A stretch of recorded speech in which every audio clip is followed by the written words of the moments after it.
this video, I'll give you the best wide receiver to target in the latter part of the third round in 2024 fantasy leagues. I'm Jim Coventry of Rotowire. Let's start out with DJ Moore, the Chicago Bears, and his draft stock goes all over the board. He does fall in some drafts, but the end of the third round is a place to begin considering him. So we'll talk about him in this light. First of all, I was not realizing that DJ Moore was looking for a new contract, but the Bears certainly gave him one, extended him out, paid him big money. So that makes a statement that what the Bears really feel about DJ Moore, especially if they draft Rome Odunze, and of course they have a later career Keenan Allen in the mix. But DJ Moore, point this out, for the last 5 seasons, DJ Moore's had at least 1,157 yards. That speaks volumes. He has not had good quarterback play. Even last year, it may have been the best he's had, and it was Justin Fields and about 5 games of Tyson Bagent. And that said, Moore goes over 1,300 yards and has a career year last year. And that was not an optimal situation. Now, in terms of targets, he didn't have a lot of people to share with. So there certainly is that in the factor. All right. But all that said, Moore has been very durable. Never played less than 15 games in the season. Since 2021, it's been a 17, a 17, and a 17. Again, we can never predict the future. But in terms of durability, Moore has been extremely durable. Now, Caleb Williams comes in, and we never know what a rookie's going to be at quarterback. Does it worry me that Caleb Williams was brutal against 4 ranked opponents? Yes. But he's in a healthy situation. The Bears have a decent offensive line. That says something.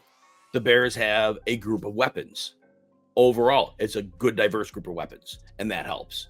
The big question we have to think about is what we believe in DJ Moore.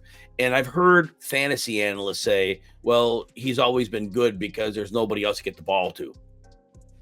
On some level, it makes sense. I think what people fail to understand is DJ Moore, from an NFL standpoint, he is a legitimate top 10 receiver. He is an alpha target. When he gets accurate passes thrown to him, he is a running back with the ball in his hands. And he had an 81st percentile yards after the catch last year. He is dynamic. DJ Moore can win any way you choose. He could take those bubble screens. He can win in the intermediate area. He's a big time factor downfield. He is the definition of what you want in an alpha receiver. Keenan Allen will also likely be the starter on the other side and probably kick into the slot in 3 receiver sets. Shane Waldron comes in. Waldron did use a lot of 2 tight end sets when in Seattle. The expectation is he probably does that in Chicago. Keenan Allen, yes, he's averaged 10.2 targets the last 2 or 3 years, and it's been with Justin Herbert. Well, Keenan Allen's a great possession receiver. Gets open very quickly, but he's a possession receiver. Possession plus, but fine. And he's aging. And durability is a major problem for him. And he had an elite quarterback in Justin Herbert throwing him the football. DJ Moore is a completely different stratosphere player. Rome Odunze, he's going to be a phenomenal NFL player.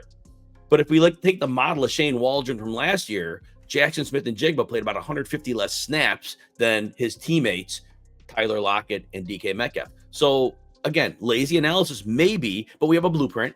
And in Chicago, Shane Waldron, most likely, unless Keenan Allen gets hurt, and the amount of 2 tight end sets they like, Rome Odunze probably sees that 150 fewer snaps than Moore and Allen.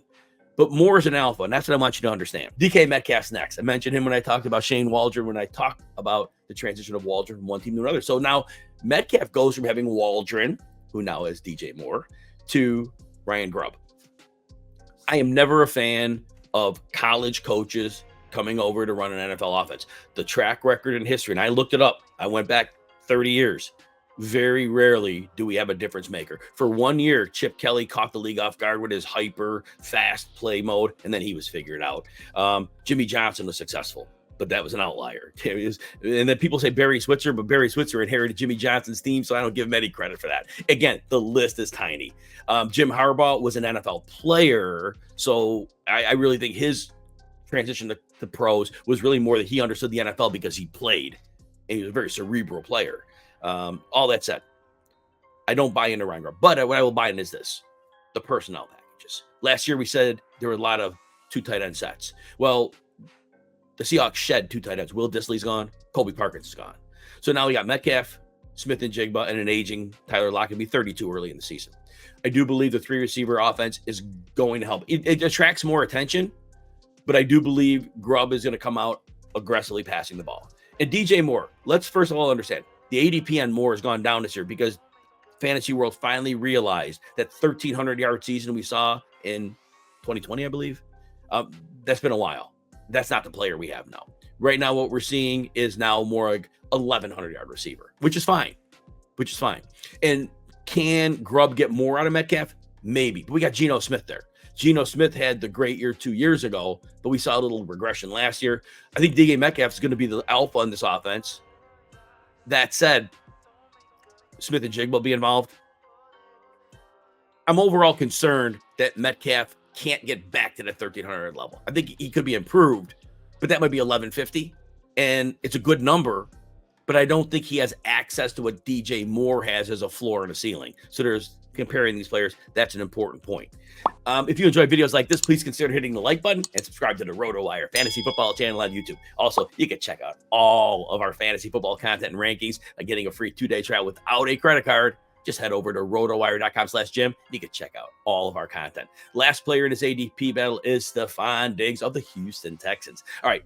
A lot of people are still putting a lot of stock into Stefon Diggs. Now, Diggs was being drafted way ahead of Nico Collins until Collins signed the contract. And I've been telling people all along, Nico Collins was always going to be the alpha. He's a perfect fit for Bobby Slowick's offense. He's in his prime. There is not ever a world where Diggs is for 1 year was going to take over Collins' role. And then when Diggs' contract's up, all right, Nico, you can have your job back. That was never going to happen. But fantasy's adjusted a little bit. They kind of understand that now. But here's the thing.